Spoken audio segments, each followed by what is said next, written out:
pandemic had a measurable impact on drug and alcohol use in Minnesota. Because of that, AmeriCorps is recruiting people to help other people through their program, Recovery Corps.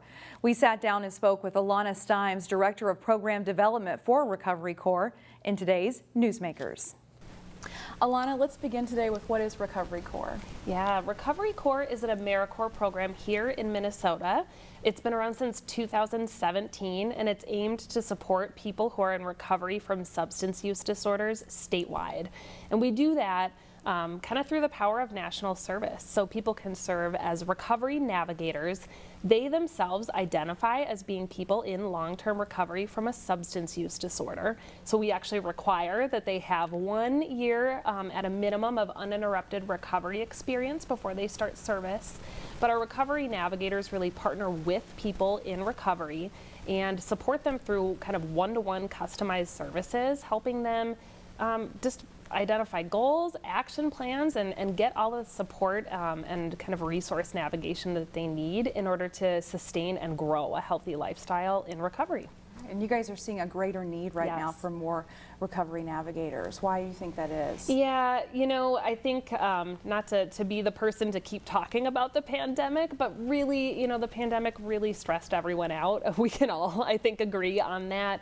And for people who have substance use disorder, kind of the isolation, that fear, and that increased amount of stress that the pandemic created across communities just really exacerbated kind of people's wellness in their own recovery. And as a result, we really saw overdose rates go up substantially. We saw it nationwide, but especially here in Minnesota. Even in that first year of the pandemic, we were seeing overdose rates increase by almost 30%. So the need for Recovery Corps and recovery navigators kind of providing that peer support, helping people sustain their recovery has really never been greater. So you guys are recruiting recovery navigators. If somebody's interested, what will they be in for as far as training and schedule and things like that? Yes, so we're still looking for about 50 folks statewide. 20 positions are open in Hennepin County alone, so lots of opportunities just in the metro area here. And really, if you're going to join to be in Recovery Corps as a recovery navigator, again, we're looking for folks who have 1 year of uninterrupted recovery experience by their start date, and then really just being able to join in and grow with this program. It's 40 hours a week, kind of Monday through Friday. Sometimes there's some evening and weekend commitments depending on the service site. And then we train everybody. So everyone gets trained in the Recovery Coach Academy and actually gets really well prepared in order to become a certified peer after their service year is over. So that's really kind of the next step for folks, is to go to minnesotarecoverycorps.org and check out all of our amazing opportunities that we have available. And I bet serving in this capacity is really rewarding in the long term for these folks. Yes, we hear time and time again our navigators say that not only were they able to support people in their recovery, but that they got to grow their own recovery as a result as well. So it's a really mutually beneficial program for everybody. I am in awe every day I talk to our recovery navigators. They get to change lives, literally. All right, thank you for being here to talk to us about it. Alana Stimes with Recovery Corps. Thank you so much. Here's a story that generated a lot of buzz this week. Delane Cleveland takes us to a pizza place that's been serving up slices in Robbinsdale for more than 50 years. This was the first satellite store from the original Broadway Pizza, which was on 4th and Broadway. Restaurants come and go, but every once in a while, Broadway Pizza here in Robbinsdale is just the history factor. It's been here since the 60s. a place comes along that has staying power. Yeah, business has been great. It's actually up. For owner Brad Eagles, there's no big secret to the longevity of Broadway Pizza. It's mainly the product, I think. People really enjoy the pizza, and they drive from all over to come eat it. For the uninitiated, Broadway Pizza serves up big pizzas cut into small squares, using ingredients made entirely from scratch. It's a far cry from the big New York-style slices many people are used to. It was always square cut from day one. It's kind of an old Chicago thing back in the pub days, like way back. The real thin crust and square cut was mainly an appetizer back then. That's kind of where it branched off from. Good stuff. And really like that it's square. Nearly 6 decades later, the square-cut style has become a fan favorite. I think it's just unique. It's kind of a different way to eat pizza. I guess it still starts off round, but You're not dealing with slices, you got squares. Kind of makes me feel like I can eat more. The menu also has items like burgers, wings, and other fried finger foods. But make no mistake, it's the pizza that keeps people coming back for more. I think it's important to, support local business, especially when they got a good product. It's good tasting pizza. Good tasting pizza that gets many of its ingredients from nearby Hackenmuller Meats, making it about as community-oriented a restaurant as you can get. And for the record, this Broadway Pizza is not affiliated with the dozen other locations scattered throughout the metro. Share the same name, same recipes on some things, but mostly we're independent. An independent restaurant that Robbinsdale residents have called their own since 1966. If you want a high quality pizza, this is where to come for it. In Robbinsdale, Delane Cleveland, CCX News. Mark your calendars for a special event coming up in Osseo in just a few weeks.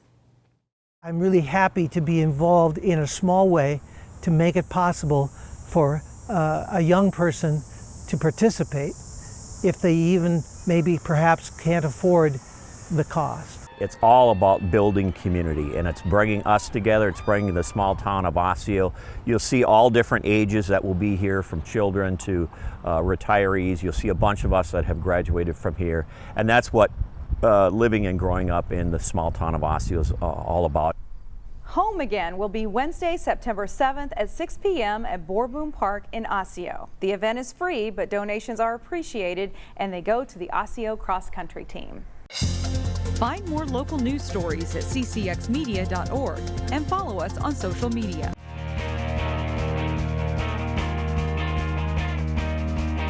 The Osseo football team will have some high-end talent on its roster this fall, and the Orioles hope to be more consistent than they were last season. Here's Jason Malillo with our training camp report.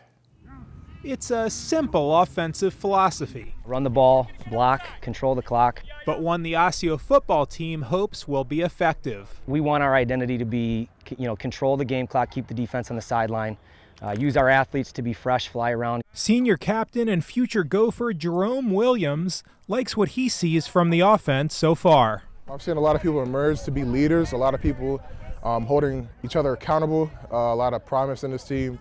Williams will anchor the offensive line, playing in front of a good stable of ball carriers. Very excited with the depth we have. Those running backs include B.J. Zachiel, Sawyer Nelson, who's playing his first season of high school football, and 6'3", 250-pound defensive lineman Bryce Hawthorne. Really big guy, really hard to tackle. We'll see time at fullback as well. In a 6A grueling season, guys get nicked up and banged up, and we can do a good job of controlling kind of the cumulative damage on the body by giving some blows, feeling like we've got a couple guys at the 2 and 3 spot that can play for us. Senior Hayden Potratz will call the signals.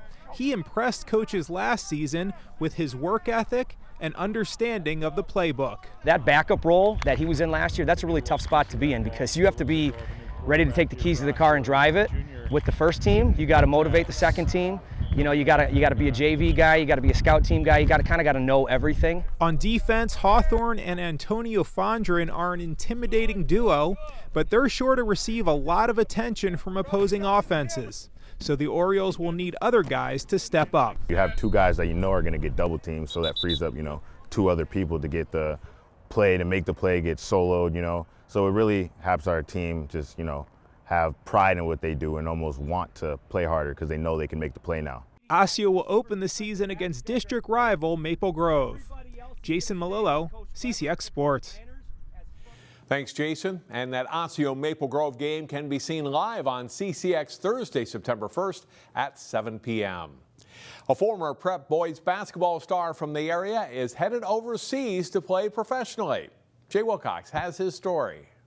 After a 5-year career at the University of Wisconsin, with the pandemic allowing an extra season in Madison, former Maple Grove basketball star Brad Davison is headed to Lithuania to begin his pro career. It's a very competitive league, one of the top leagues over in Europe, so very excited for the competition. There's 12 teams all in Lithuania, so we'll be traveling within Lithuania border.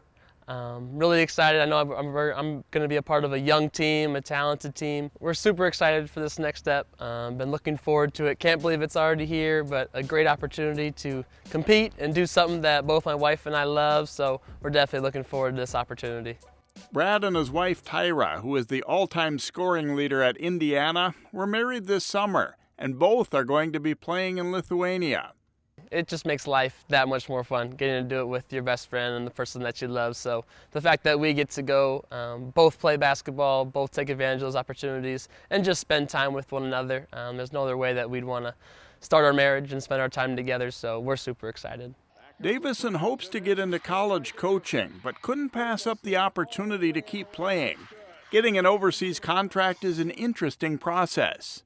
Growing up, I never really had the desire to really pursue a professional basketball career, so I'm not even really sure what my expectations were. But it was a lot of waiting, a lot of conversations between myself and my agent. My agent did a great job of talking to different teams and then relaying it back to me. So, I was just kind of in part of the waiting game.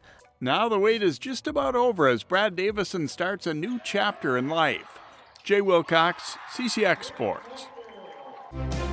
Find more prep sports games and highlights at ccxmedia.org and follow us on social media.